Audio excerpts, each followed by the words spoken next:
Welcome! Are you ready for lesson 1? Today we're going to discuss very basic behaviors all puppies should have as their foundation for good manners. We're going to work on sit, down, and come. What I want you to keep in mind is a couple very simple rules to keep you going through all your training. The first rule, instead of talking to the dog all the time, to teach them something, I want you to show them first without saying anything. After you do that, maybe about 5-10 times and the dog is getting the idea of what they should be doing with their body, then you're going to put the word to it as the puppy is doing the behavior that you're looking for. After that, we're going to say the word beforehand to see if the dog understands the concept, and then we're going to change the environment. So let's get started. So for example, I'm going to teach Xander here how to do a sit. The easiest way is to lure the dog, and usually food or toys is a great way to do that. Your puppy should be somewhat hungry, but not so hungry that they can't even think straight to work for you. Also, if you have an exuberant puppy, a little bit of light exercise could help you get started nicely. Now, I'm going to show Xander what I want him to do in the sit by just motioning him into that position. I'm going to use food. Eventually, we're going to do what is called fading the lure. The food is considered a lure. Eventually, we have to get rid of this so that the dog doesn't get into the habit of only performing a behavior for you when there's food present and in sight. We don't want that to happen. But to teach the dog, it's helpful to get started right there. We're going to have the food right at the nose. Keep it tethered. Pretend there's like a 1-inch piece of string tied from the treat to the nose, and you don't want to go any further away than that. Now say this was Xander's nose. I'm going to have my treat right here. I'm going to push up over the back, so hopefully his nose will follow and his hiney will go down and hit the floor. Once his hiney hits the floor, I release the treat. Not saying anything these first few times, okay? So let's get started. So here we have our puppy. He's standing right now. I have the treat tethered to his nose. Now your puppy may do all kinds of things like grab your hand with the paw and that sort of thing. We're not going to worry about any of that right now. We're just going to get them started into the sit. So here I have the treat tethered right there. I'm going to push up over his back. And when the hiney hits the floor, I release the treat. So let's do that again. And I'm not saying any words to him right now. Of course, I'm talking to you, but I'm not saying the cue for him. So we'll bring him up a little closer. Again, it's tethered to the nose. I push back and release right as he sits. And again, we're going to do it about 5 to 10 times without any words. And just put that treat right in the mouth as the hiney goes down. Now, let's say I've done this about 10 times with him. Now I'm going to say the word sit, not beforehand, only as his bum actually touches the floor. So I don't want you to watch the face. I actually want you to watch the back end there. So you're looking at the back legs and the hiney area, and when you see it hit the floor, say the word sit and release that treat at the same time. Okay, so let's do that. Here we are. Sit.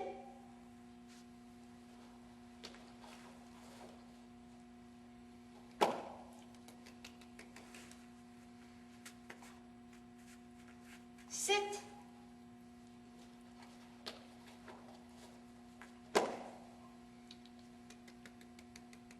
Now if you notice, each time we do that, he's laying down and relaxing. So instead of saying more words to him, I'm just kind of motioning him to get him back up so I can start it all over again.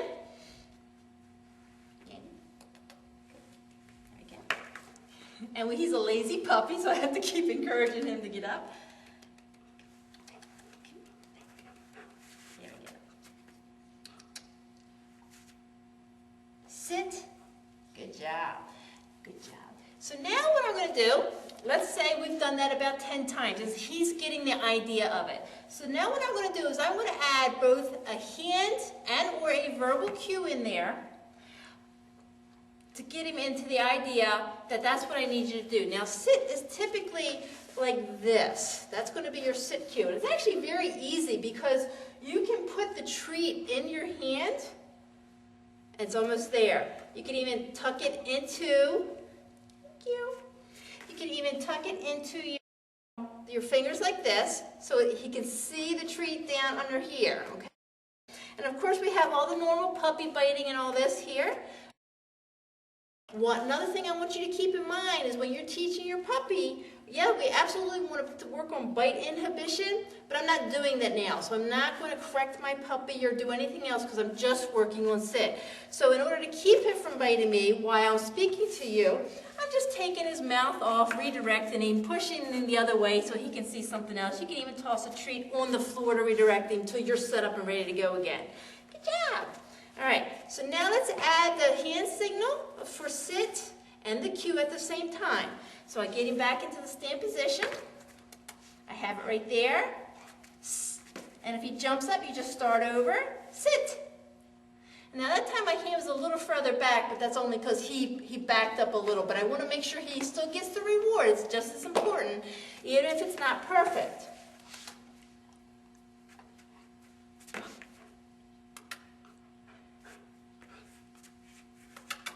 Sit.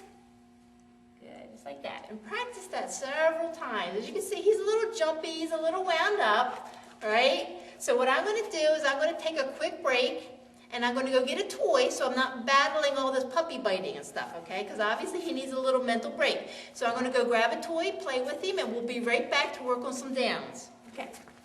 So we're back. I have a toy here. Before we start the downs, I forgot to mention one thing. You want to practice that sit by doing the cue beforehand to see if your puppy understands it. So in a second after he plays, I'll show you what I'm talking about. But basically, I'm going to kind of stand up also. You want to start getting some distance away from your puppy so you don't always have to be down right in here working with them. And I'm going to say sit as I give the cue. And hopefully, if I've been doing this correctly and practiced it enough times, he's going to understand what I'm looking for. And then after that, that's when we're going to fade the lure, which means getting the treat out of the hand. The dog will still get the treat, but only after they perform the behavior. So we're going to practice that 1 second after we get this play going here. And by the way, playing with your puppy is a great way to build a bond. Just some nice light tugging. You can let your puppy win the tug sometimes. Be careful so you don't, pull their bodies too hard. They are growing. But this is a great way to keep the teeth on something they should be doing, not on your arms, not on your hands. Redirects them. Let them have some fun. All right, so here we are. We're going to practice it just with the cues and see if he understands. Ready?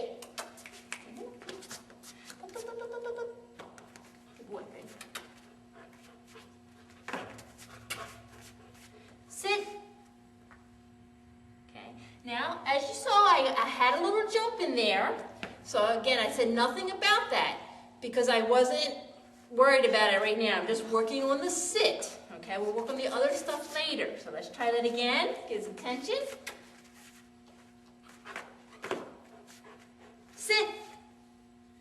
And I do actually have the treat in my hand because he's still being a little wild. So you can always adjust your training program as you need it. Now I'm going to try nothing in the hand. I have it ready to reward him with, but he's not going to get it while we're working.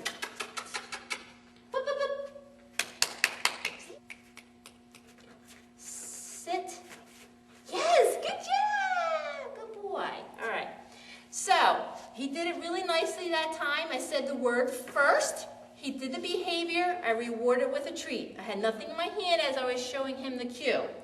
Now, one thing you have to keep in mind is that in order for a puppy, hold on, let me get a toy because we got this crazy stuff going on here. Let me get a toy. Come on. There you go. For a dog to truly understand a concept, they need to repeat it about 100 times in different situations and environment.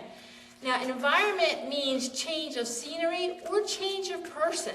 So if I had somebody else coming in here, like my husband, to work on a sit with him, he would have to start all over, just like I did with you from the very beginning of this video. He would need to start it by just getting him in the motion, releasing the treat, do it like that several times, then adding the word as the puppy is doing it, and so forth and so on. You have to do that every time you change an environment so the dog really understands the concept. Because a lot of times we get people who say, well, my puppy sits great at home in the kitchen. When I say sit, they're on it. But if I take them outside, all bets are off. It's because you need to practice in all those new places so the dog really, truly understands that sit means sit. All right, so let's move on to down. Now, a down can start out with the puppy in a sitting position, a standing position. It does not matter. We just need to get them in a starting position. Let's follow the same rules. We're going to show the dog, then say the word as the dog is doing the behavior, and so on, because we're starting something new. Now, remember how I said to teach only one thing at a time. So I'm not going to say sit or stand to him. I'm just going to get him in the position, because I'm only teaching down right now.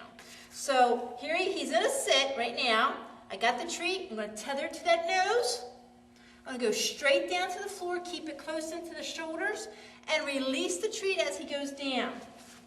Let's do that again, because we've got to keep practicing. Let's move back here so you can see him a little bit. Here we go.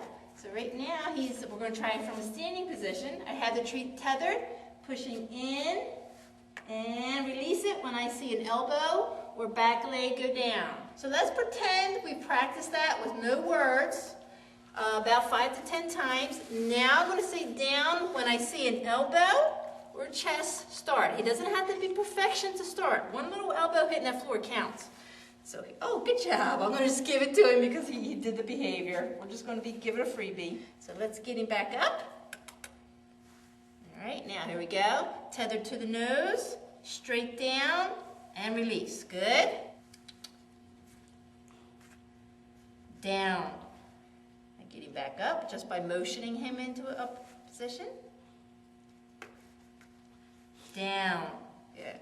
Now let's say I practice it that way about 5 to 10 times. Now I'm going to start standing up a little bit. Now the cue for down can just simply be like this. But I'm going to start off by keeping the food in my hand. There we go. Good. Here we are. Down. Now, this time I'm going to try it without any food. The food will come after he does it, so I'll get it ready and in my opposite hand. He's going for a drink. He'll be back.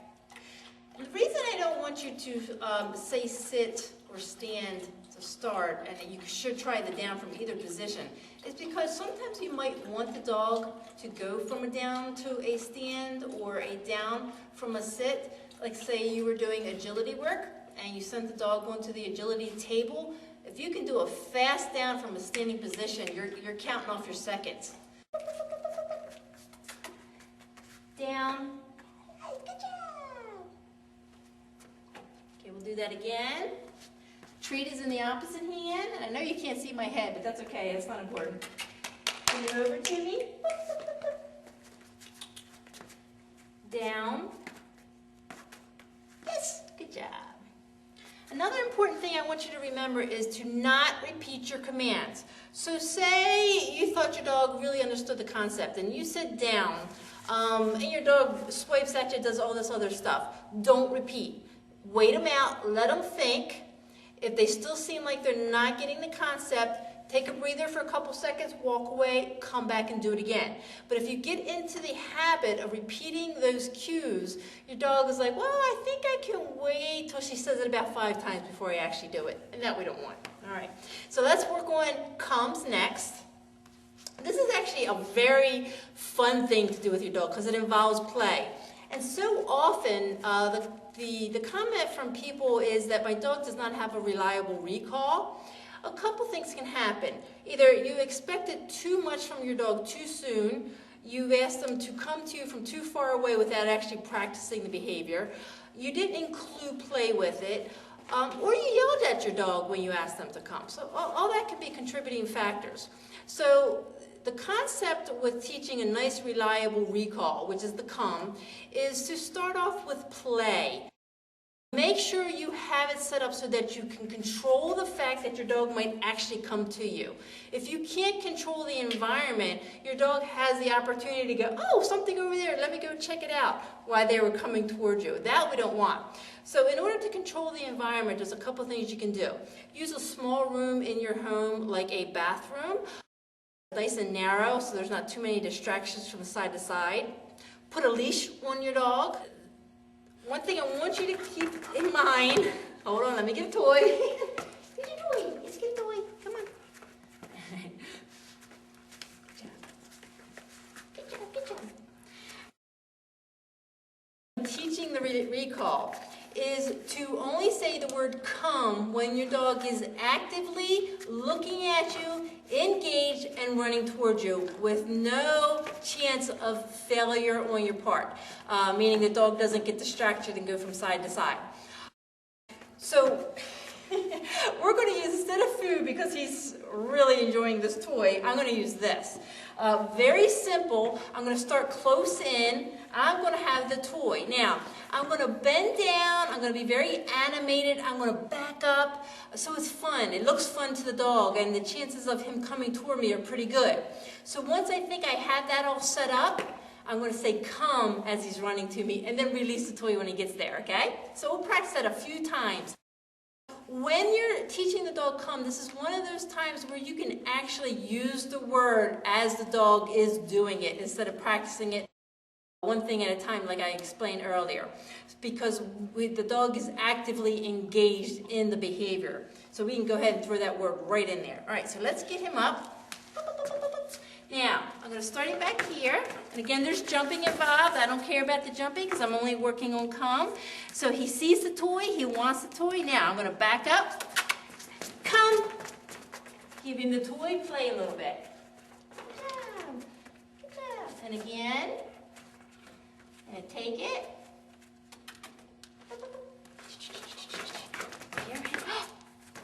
Come. And play.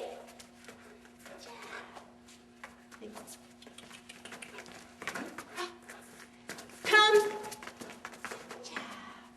And this is a blast. And you could do this with two people in your home. One person at one end of the hallway, the other person at the other end. Have toys or food, that sort of thing. And just have a great time with it.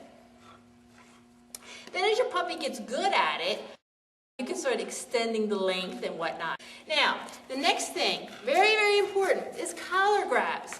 Has anyone ever seen a dog in a dog park or gotten loose on a walk, and the owner tries to go and grab the dog and they grab the collar to get control so they don't lose their dog? And the dog either sees the hand coming in, they're like, oh no, and they start running away even faster, or they act adversely, like, get off of me, and they turn around and do a half snap or a half growl. That's because the dog wasn't sensitized to that feeling. This right here, this area on a dog's neck is kind of a defensive area sometimes for some dogs. They don't like that sensation of the hand coming in. So we need to get them used to that. Will be restrained at some point in their life, either by you or like by a veterinarian or a groomer that has to handle them. So we need to get them used to that. He's loving this toy, so I'm going to use the toy right now to do that. So all I'm going to do is I take the toy, I have it. Now, I'm going to give him the toy the same time I grab that collar. So we're having some collar grabs and some play in there at the same time. And I take the toy back, good job. Give him the toy, grab the collar, so he feels that that's a fun thing. That sensation around the neck means some play time. Good job. And again. Come. There you go. And again, right in there. Yay! Yay! Good job. And then release, okay? Good job. Good job.